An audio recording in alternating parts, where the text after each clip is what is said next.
Hello my dear students, आज की इस क्लास के अंदर हम देखेंगे वेरी वेरी इंपॉर्टेंट सेंटेंस। देखिए सेंटेंस एक है लेकिन इसके बहुत सारे सेंटेंसेस जो है इससे हम बना सकते हैं। देखो बच्चों, इंग्लिश बोलने के लिए आपको कुछ एक्टिविटीज या कुछ जैसे आदत बनानी पड़ेगी। जैसे कि हमारी आदत है हिंदी में, मैं आपको अंग्रेजी कौन पढ़ाता है, जैसे कि आपको इंग्लिश कौन पढ़ाता है, आपको उर्दू कौन पढ़ाता है, आपको समझाता कौन है, आपको सबसे ज्यादा प्यार कौन करता है, आपको सबसे ज्यादा क्या पसंद है या आपको कौन पसंद करता है। ठीक है, तो आपको लगा के हम बहुत सारे क्वेश्चन पूछ रहे हैं और क्या पसंद है, कौन आपको पढ़ाता है, कौन आपको खिलाता है, कौन आपको खिलाता है, कुछ भी हम बोलते हैं इंग्लिश में। तो इंग्लिश का जो होता है वो लहजा अलग होता है। देखिए यहाँ पर जो आपको लहजा समझ में आ रहा होगा कि यहाँ पर मैंने लिखा हु का मतलब होता है कौन। सबसे पहले मैंने क्या लिखा, हु का मतलब क्या होता है कौन। तो आपको कौन जो है वो आपको, ठीक है, कौन आपको पढ़ाता है तो टीचर्स हो गया, कौन आपको पढ़ाता है, ठीक है, हु टीचर्स। ठीक है, कौन खिलाता है या कौन बोलता है, स्पीक्स। ठीक है, कौन जानता है, फूक लगा के नॉस।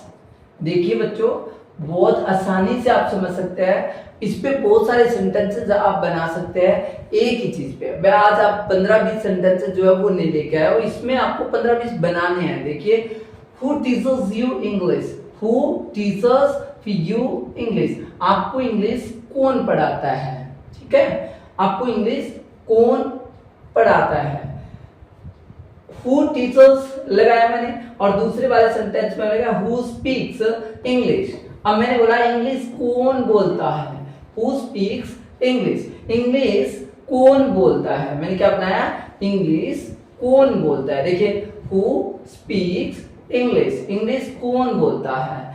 हु नोस मी, मुझे कौन जानता है। बहुत आसान है, हु नोस मी। अब आपको क्या करना है, आपको अगर वर्ब आती है तो वर्ब भी आपको चेंज करनी है। यहाँ पर टीच है, स्पीक है, नो है, ये वर्ब भी आपको चेंज करनी है। बहुत आसान हो जाएगा आपको। जैसे कि थोड़ा सा एक चीज इसके अंदर, हु लगाया, आपको हु का मतलब क्या होता है कौन।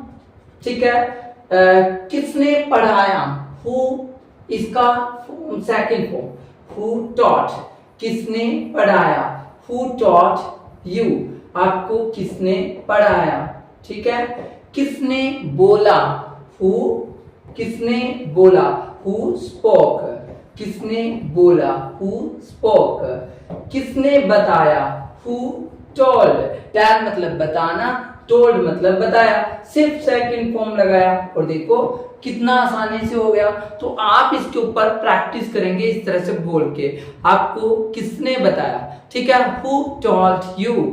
ठीक है, किसने बोला, हु स्पोक, किसने कहा, हु सेड। कौन सा सेड, हु ये ऐसे और उसके बाद SAID, सेड, हु सेड, किसने कहा, किसने कहा, हु सेड टू यू, आपको किसने कहा। बहुत ही आसान है, एक बार आप इसके ऊपर जो है छोटा प्रैक्टिस कीजिए और इसका फिर बड़ा प्रैक्टिस हम नेक्स्ट वीडियो में करेंगे। और अभी एक छोटा सा और लेके आए हो, छोटे छोटे सेंटेंसेस, इस पे भी आप वैसे ही बिल्कुल आसान है। जैसे कि आपने डोंट, अब ये क्या है, डोंट। देखिए बच्चों, ये वाला है आपका डोंट। अगर आप डोंट लगा के और उसके बाद कोई भी वर्ब लगाते हैं, यहाँ पर जैसे एक्शन लगाते हैं, डोंट स्पीक, तो इसका मतलब होता है बोलो मत। ठीक है, मुझसे बहस मत करो, इसका मतलब क्या है, don't argue with me, don't argue. Argue का मतलब होता है बहस करना, तो आप कहते हैं डोंट आर्ग्यू विद मी, मुझसे बात मत करो। डोंट स्पीक, ठीक है, बोलो मत। डोंट गो, जाओ मत। आप किसी को कहते हो कि जाओ मत, बाहर मत जाओ, डोंट गो आउट, बाहर मत जाओ। ठीक है, आप किसी को कहते हो यहां मत आओ, तो आप कहेंगे don't come here, don't come here, यहां मत आओ। ठीक है, हिंदी मत बोलो, आपने किसी को कहा हिंदी मत बोलो, डोंट स्पीक इन हिंदी या Hindi, don't speak Hindi. It's very simple. देखिए डोंट लगाया, उसके बाद सिंपल सा एक सेंटेंस, सिंपल सा वर्ड यूज किया, बोलना। ठीक है, आपने कहा यहां मत खेलो, तो क्या कहेंगे इंग्लिश में? Don't play here. आपको क्या करना है, ये बोल के भी बताने हैं और इनमें से एक या दो सेंटेंस है कमेंट करके भी बताने हैं मेरे को। ठीक है, आपको कमेंट करके बताने हैं इजीली में। और ये वाला एक सेंटेंस और है, बहुत ही अच्छा सा सिंपल सा, इसकी प्रैक्टिस भी अपन देख लेते हैं। देखिए, it's no use arguing now. अब बहस करने का कोई फायदा नहीं है। देखो बच्चों, इट्स नो यूज बहुत ही आसान है, इसके ऊपर अपन काम करते हैं। इट्स बोला, नो यूज बोला और इसके ऊपर बहुत सारे सेंटेंसेस बन जाएंगे। It's no use, it's no use, हम बहुत सारे सेंटेंसेस बनाते हैं अभी। It's no use, it's no use करके आपको प्रैक्टिस करनी है। कोई फायदा नहीं है, कोई फायदा। किस चीज में फायदा नहीं है? अपन अभी 4 सेंटेंस बनाएंगे और बाकी आप मुझे 1 या 2 सेंटेंस कमेंट करके जरूर बताएंगे। इट्स नो यूज मैंने लिखा, ठीक है, और उसके बाद यहां पर आपको क्या लिखना है? आईएनजी लगा के कोई भी वर्ब को रख देना। जैसे कि इट्स नो यूज प्लेइंग, खेलने का कोई फायदा नहीं है। ठीक है, इट्स नो यूज गोइंग, जाने का कोई फायदा नहीं। कहीं भी जाने की बात करते हो तो आप कहते हो अब जाने का कोई फायदा नहीं है। It's no use going now, अब जाने का कोई फायदा नहीं है। इट्स नो यूज डूइंग, करने का कोई फायदा नहीं है। कोई भी काम था, आप कहते हैं कि आप करने का कोई फायदा नहीं है। It's no use doing now, ये नाउ वर्ड में यहाँ पर लगा भी देता हूं, ये वाला नाउ। ठीक है, इस तरह से इट्स नो यूज राइटिंग।